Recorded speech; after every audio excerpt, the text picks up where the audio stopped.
And it gets back to clock in the head. When does the buzzer go off? How long do I have to get rid of it before Khalil Mack's hand is going to hit mine on the backswing, before somebody's going to disrupt what I'm doing? You have to build that into your anticipation of your throwing. When does the door slam? You know, the old Indiana Jones, another movie from the 80s that I suspect you've never seen. Maybe you have. I don't know. But you reach back and get your hat. You know, I can get back and reach my hat before the door comes down. Well, Zach Wilson's hand's getting crushed by the door on a regular basis. That's part of the problem. And that flip, I'm glad you pointed that out. That was such a weird play. It's like he didn't want the ball. It's like it was a hot potato or an actual caca. It's like getting rid of it's like there's got to be a rhythm. There's got to be a flow. There's got to be something that gives you confidence. Let's hear from Robert Saleh, the head coach of the Jets, on last night's performance from Zach Wilson. I don't know if you could say step back. You know, there's, like I said, it's all encompassing. Like, you know, obviously he's going to want some things that he wishes he could have done better. You know, from protection to it's just a little bit of everything. It's just one of those bizarre games. It just every time we had momentum. Like I said, just a self-inflicted wound. Was it his best game? Obviously not. Was it his worst game? No. I'm not going to say it was even close to his worst game, but I think the entire offense, obviously we all could have been better. Here's the problem. If Aaron Rodgers comes back and plays well, it just underscores that Zach Wilson is not the guy to whom the baton will be handed whenever Aaron Rodgers is done. Like, that plan is over. And I say that with some reluctance because I've held out hope that Zach Wilson was going to improve to the point where you could say, you know what, okay, based on what we've seen, the bulk of his efforts, ups and downs, highs and lows, but won enough games. He goes back to the bench, he studies, watches Aaron Rodgers, takes advice from him. Maybe he could be. I think the average reasonable, sane Jets fan would be at the point now where they can conclude, and I'm sorry, Zach, he's not the guy after Aaron Rodgers. Whenever Aaron Rodgers is done, they got to find somebody else. It's just not working. And maybe he just needs, you know, more opportunities to learn how to process better behind an offensive line that actually can block for him long enough that he can understand it. But you get to a point where you've either got it or you don't. And this is year 3. We don't get 5 years anymore for NFL quarterbacks to figure it all out. The Terry Bradshaw days are long gone. But by year 3, you got to show something. You got to show a basic fundamental ability to do it. And he's not. And when you consider what their defense did last night, 136 passing yards for Justin Herbert, franchise quarterback Justin Herbert, 136 passing yards. When you look at the Chargers' offensive statistics, you should be able to say, wow, Jets might have won this one. Jets probably won this one. If you only look at what the Chargers did offensively, the points they generated from their offense, the yards, the first downs, the sacks, everything. Wow, Jets are 5-3. Nope, because their offense didn't do anything last night. And one reason that I'm very impressed by the Jets defense, even when it was obvious that it just wasn't happening, they're still out there playing with passion. They're flying around. They still believe. And that may be why they beat the Giants, because the defense always believes, even when the offense is clearly not in a position to generate 2 scores, much less 1, in the fourth quarter of a game that the defense is getting its job done. Yeah, I mean, look, I think Troy Aikman said it best last night, you know, after the game. They were on SportsCenter with Joe Buck, and he goes, this is a bad team with a great defense. And it is, right? The offense can't really get much done. The defense is doing really good things against an offense that has a guy that is supposed to be ascending into that elite tier this year. But I don't really know that Justin Herbert really is ascending into that elite tier this year. I'm not seeing that, especially over the last few weeks. I mean, I was at that Cowboys game at SoFi on Monday night a few weeks ago. I didn't think he was that impressive. I didn't think he was very impressive against the Bears. Now, the Jets defense will do this to mostly everybody, so it doesn't shock me that he wasn't exactly looking all that great. I mean, Patrick Mahomes didn't look very good against them either. So that's one thing. But yeah, look, the Jets defense is doing things that makes you say, yes, this is a team that if they had anything on offense, they would be more competitive. But I kind of want to go back to something else you said, Mike, about the Zach Wilson and the internal clock and everything. When I was watching that game again with the Titans and the Steelers last Thursday, one of the things that impressed me the most about Will Levis is that he understood when he needed to get the ball out of his hands because somebody on that defense was coming, right? The clock in his head was working. And that's a dude that's in his second start, okay? We're not talking about a number 2 overall pick who's in year 3.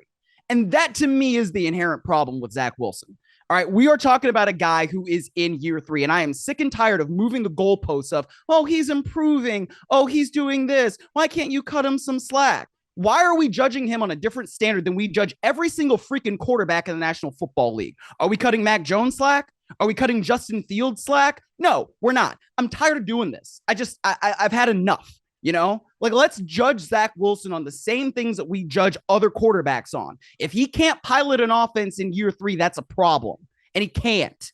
So if somebody who like Will Levis can come in his second start and he can do it, right? Why are we not sort of setting that bar in much of the same place for a guy who is in his 3rd year with the same team? That's what frustrates me.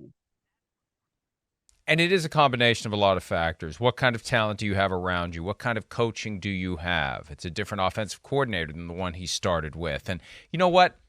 Even though Nathaniel Hackett and Aaron Rodgers are good friends, there is a chance. We have to at least account for the possibility, based upon what we saw last year in Denver, that Nathaniel Hackett just isn't very good. That's possible too. That he benefited from having Matt LaFleur, an offensive guy, right? It's one thing to be an offensive coordinator working for a head coach who was an offensive coordinator and got the job because of it, like Andy Reid, and being an offensive coordinator for a defensive coach who isn't all that involved in what you're doing offensively. And you can get yourself exposed that way, and that may be part of it. So this is why I'm a big proponent of anyone who's got leverage, who's got options, who is highly coveted when the draft arrives, have say in where you go. Look at that class of 2021. Usually it's about a 50-50 proposition, boom or bust for quarterbacks in round 1. Trevor Lawrence, he's already on the short list. Great. Everybody else, forget about it. Zach Wilson, no. Trey Lance, no. Justin Fields, no. Mac Jones, no.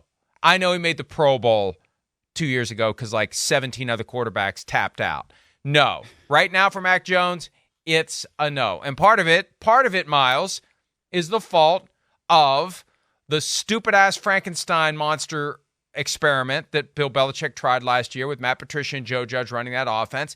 It ruined Mac Jones. It undid whatever he was able to do by way of figuring out the game in his first year. And now he's dealing with that. This should be this is year 3 of an ascending talent. Instead, it's kind of year 2 with year 1 undermined by the disaster that happened last season. So I'm not making excuses for these guys, but at the same time, it's not just them. And I still think back to 1999 when you were 8 years old, not quite 8, you turned 8 in September, you were 7 when the draft happened. If Achilles Smith goes to Eagles with Andy Reid and Donovan McNabb ends up in Cincinnati with that situation, which was decades of dysfunction, does Achilles Smith become the fringe Hall of Famer? Does Achilles Smith become the guy that takes the Eagles to 4 straight conference championship games? And does Donovan McNabb disappear within a couple of years? I think there's a chance in that alternate reality it happens. So it's a combination of where you are, who's helping you on the field and off, and your innate abilities. But at some point, Myles, to your point, at some point, if a quarterback's going to be great, he figures out how to color within the lines. Peyton Manning would have figured it out. Peyton Manning would have found a way. And you just got to get rid of the football. Just get rid of the football. It comes down to that. And that's why if Aaron Rodgers comes back, maybe it will be different. Maybe it will. But again, before the Jets play a single game in December, he turns 40.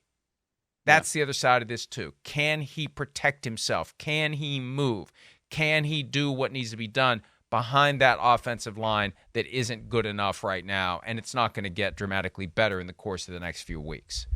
No, it's not. And look, I mean, Aaron Rodgers is probably not going to, airmail a simple out route on the second play of the game that's pretty open, right? I mean, it's not like I said, we can say that there are issues, but there are also plays to be made there sometimes. And when they are, Zach Wilson's not consistently hitting them. And when it's the second play of the game and you've got an out route that's open, like, dude, hit it. Don't airmail it out of bounds. Hit it. We got to try to get ourselves in a rhythm somehow. So, look, I don't mean to dump on Zach Wilson because, like I said, there's plenty of blame to go around there. But if Aaron Rodgers is 40 and Aaron Rodgers is coming back from what is a serious injury, regardless of how well he's been doing now, in terms of his recovery, like that's still a difficult proposition for him to come back, say, against the Commanders, as you brought up their schedule. They got to play the Browns defense a week later on a short week on a Thursday. I mean, I think that the Cardinals said, we're going to just kind of put Clayton Tune out there as a sacrificial lamb so that Kyler Murray doesn't have to go up against Myles Garrett and Zadarius Smith and Dalvin Tomlinson and all of those really, really good defensive linemen that the Browns have. And I shouldn't just say linemen, like their whole entire front seven has been great this year. And so is their back end, right? Is that something that you want to do with a 40-year-old Aaron Rodgers in December when it's going to be cold and he's coming off a serious Achilles injury? That and the offensive line probably can't block. That's something that's the Jets are definitely going to have to wait. That's not an easy thing for him to come back to. One more bit of sound, and it comes from two Jets players, the two guys that provided the biggest glimmers of hope for the future last year. Garrett Wilson, who was the NFL's Offensive Rookie of the Year, and Breece Hall, who was spectacular in his rookie season before he tore his ACL. Let's hear from them about the Jets' current offensive woes. When you play at this level and you play on the offensive side of the ball, if you weren't angry, I would think something was wrong, truly. The standard I hold myself to and, the teams I've, had the opportunity to be a part of, this is disappointing, and it's been, it definitely messes with your psyche a little bit. Just all gotta grow up and just continue to do our job each and every play. We can't have one or two people killing the play. So I gotta take pride in it.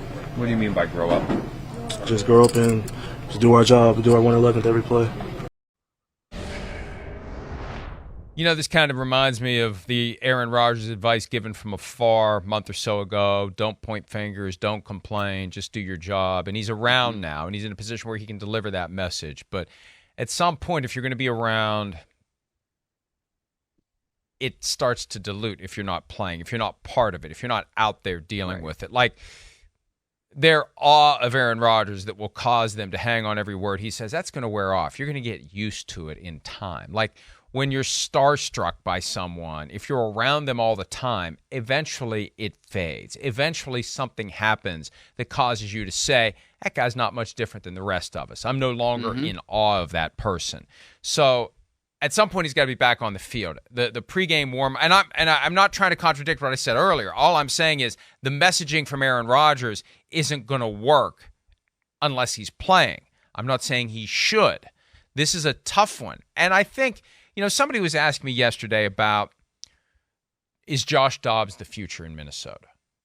Well, these things have a way of answering themselves. Let's just see.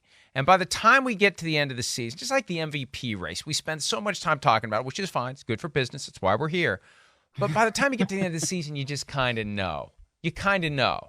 Like, we'll know whether or not Josh Dobbs is the future. We'll know who the MVP is or should be. And we'll know when Aaron Rodgers is healthy, whether or not it's worth the time, the effort, and the risk for him at the age of 40 to go out there and play. Hi, it's Mike Florio. Thanks for watching PFT on YouTube. Hit subscribe for the latest news and analysis from Pro Football Talk.